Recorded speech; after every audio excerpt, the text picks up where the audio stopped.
Hello दोस्तों, आज हम आपके लिए एक इरोटिक मूवी को एक्सप्लेन करने वाले हैं जिसका नाम है द लवर। ये मूवी 1992 में रिलीज हुई थी और इसकी IMDb रेटिंग 6.8 आउट ऑफ 10 है। ये मूवी एक 15 साल की लड़की पर आधारित है जिसे 32 साल के एक अमीर आदमी से प्यार हो जाता है।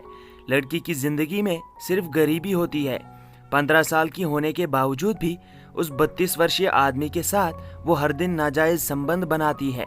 आगे इनकी कहानी कौन सा मोड़ लेती है, ये जानने के लिए वीडियो को लास्ट तक देखिएगा। ये मूवी बहुत ही कंट्रोवर्शियल है क्योंकि इसमें बहुत सारे इंटीमेट सीन्स हैं और इसी वजह से बहुत सारे देशों में ये मूवी बैन की गई थी।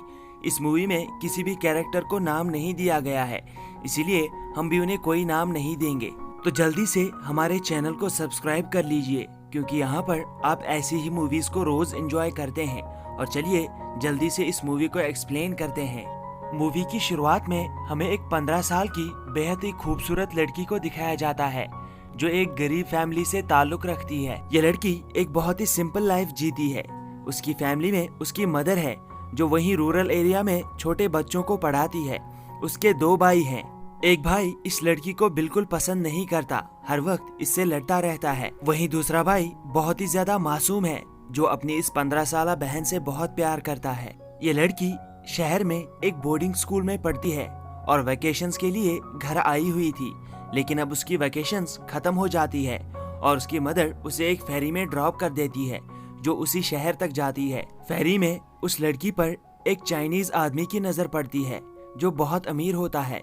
इसकी उम्र 32 साल होती है। उसे ये लड़की बहुत पसंद आ जाती है और वो इस लड़की से बात करने लगता है। जैसे ही फेरी शहर के नजदीक पहुंचती है तो वो अमीर आदमी इस लड़की को अपनी गाड़ी में लिफ्ट ऑफर करता है। ये लड़की उसकी गाड़ी में बैठ जाती है। ये चाइनीज आदमी एक बहुत ही बड़े बिजनेसमैन का बेटा होता है जो अभी अभी पेरिस से बिजनेस की स्टडीज करके आया है। वो लड़की से उम्र पूछता है तो वो लड़की उसे अपनी उम्र 17 बताती है जबकि वो 15 साल की होती है।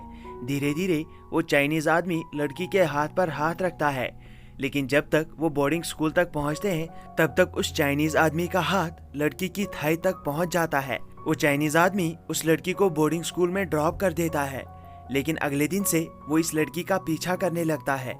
वो हर दिन बोर्डिंग स्कूल तक आता है ताकि वो इस लड़की को देख सके। लड़की भी उसके प्यार में पड़ने लगती है। वो उसकी गाड़ी के पास जाकर उसके कांच पर किस करती है। ये उस चाइनीज आदमी को अपनी तरफ आकर्षित करने की एक कोशिश थी। वो चाइनीज आदमी हर दिन बोर्डिंग स्कूल के बाहर अपनी गाड़ी लेकर खड़ा हो जाता है। एक दिन वो लड़की बोर्डिंग स्कूल से बाहर निकलकर उसकी गाड़ी में बैठ जाती है। वो चाइनीज आदमी उसे एक होटल रूम में ले आता है जहां पर वो अपनी मिस्ट्रेसेस के साथ आता है। इन दोनों को पता होता है कि इनकी रिलेशनशिप का कोई फ्यूचर नहीं है क्योंकि इस लड़की को यहाँ पढ़ाई खत्म करने के बाद वापस पेरिस लौटना है। और वैसे ही इस चाइनीज आदमी की शादी उसके फादर ने एक लड़की के साथ फिक्स कर दी है। उसे उस लड़की के साथ शादी करनी है, लेकिन इसके बावजूद भी ये दोनों इस कम समय के लिए बाहरी दुनिया को भूलकर एक दूसरे को प्यार करने लगते हैं। वो चाइनीज आदमी जानता था कि लड़की की उम्र बहुत कम है, इसीलिए वो उसके नजदीक नहीं आ रहा था, लेकिन लड़की उसे अपने नजदीक बुलाती है और उसे अपने साथ संभोग के लिए आकर्षित करती है। इसके बाद वो चाइनीज आदमी और ये लड़की एक दूसरे के साथ संभोग करते हैं। इस दिन के बाद ये दोनों रोज रोज मिलने लगते हैं। लड़की जब स्कूल से निकलती है तो चाइनीज आदमी उसके गेट के बाहर गाड़ी लेकर खड़ा होता है।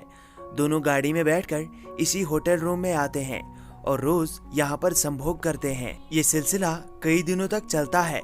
एक दिन स्कूल से उस लड़की की छुट्टी होती है तो चाइनीज आदमी उसे अपनी गाड़ी में उसके घर पे ड्रॉप करता है, लेकिन उसकी माँ को इससे शक हो जाता है। वो उस लड़की को कन्फ्रंट करती है। उसका भाई उसे बहुत खरी खोटी सुनाता है। उन्हें शक हो जाता है कि इस लड़की का उस चाइनीज आदमी के साथ चक्कर चल रहा है, लेकिन वो लड़की उन्हें बताती है कि वो चाइनीज आदमी सिर्फ उसका दोस्त है। वो अपनी फैमिली को उस चाइनीज आदमी से मिलाने ले जाती है जहाँ पर वो उन्हें एक 5 स्टार होटल में खाना खिलाता है। सभी फैमिली खाने पर कंसंट्रेट करती है क्योंकि इससे पहले उन्होंने ऐसा खाना कभी नहीं खाया था। वो चाइनीज आदमी जब अपनी जेब से बिल देने के लिए पैसे निकालता है तो उस लड़की की माँ लालच में आ जाती है। वो अपनी बेटी को उस चाइनीज आदमी के साथ भेज देती है। दोनों उसी होटल के कमरे में संभोग करते हैं। इसके बाद वो चाइनीज आदमी उस लड़की को कुछ पैसे देता है। वो लड़की उन पैसों को जल्दी अपनी माँ को सौंप देती है, क्योंकि उनके सर पर बहुत कर्जा होता है, तो वो उन पैसों से अपना कर्जा चुकाते हैं। वो चाइनीज आदमी अब इस लड़की के पीछे पागल हो जाता है। वो लड़की से बहुत प्यार करने लगता है, इसीलिए वो अपने बाप के पास जाता है। वो उनसे कहता है कि वो इस लड़की के साथ शादी करना चाहता है। क्योंकि वो लड़की वाइट होती है, इसीलिए उसके फादर इस बात के लिए अग्री नहीं करते। इस बात से वो चाइनीज आदमी अपने फादर के सामने रोने लगता है, लेकिन इसके बाद भी उसके फादर नहीं मानते। वो वहाँ से निकलने के बाद सीधे उस लड़की के पास जाता है और उसे सारी सच्चाई बता देता है। वो चाइनीज आदमी उसे अपनी माँ की अंगूठी देता है।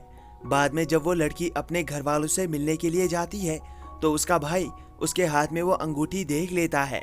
वो उस लड़की पर बहुत चिल्लाता है।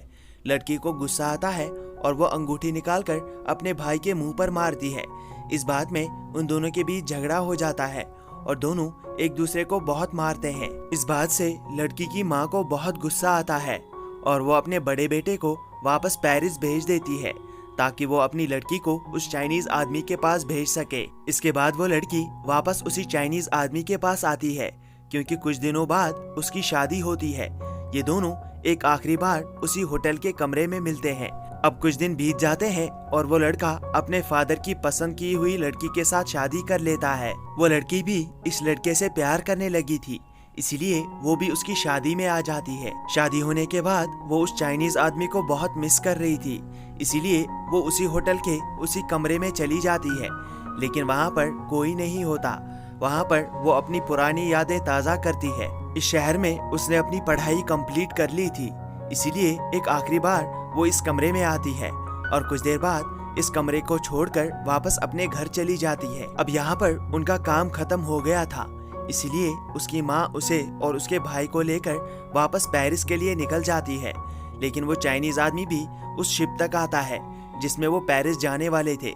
वो एक आखिरी बार उस लड़की को देखता है। वो लोग जब शिप में सफर कर रहे थे, तो वो लड़की उस चाइनीज आदमी के लिए बहुत रोती है। और यहाँ से कहानी अब कुछ साल आगे बढ़ जाती है, जब वो लड़की बूढ़ी हो चुकी थी। अब वो एक सक्सेसफुल राइटर बन चुकी थी। वही लड़की हमें बताती है कि वो अभी भी उस आदमी से प्यार करती है। और इसी के साथ ये मूवी यहाँ पर खत्म होती है। Thank you, take care and good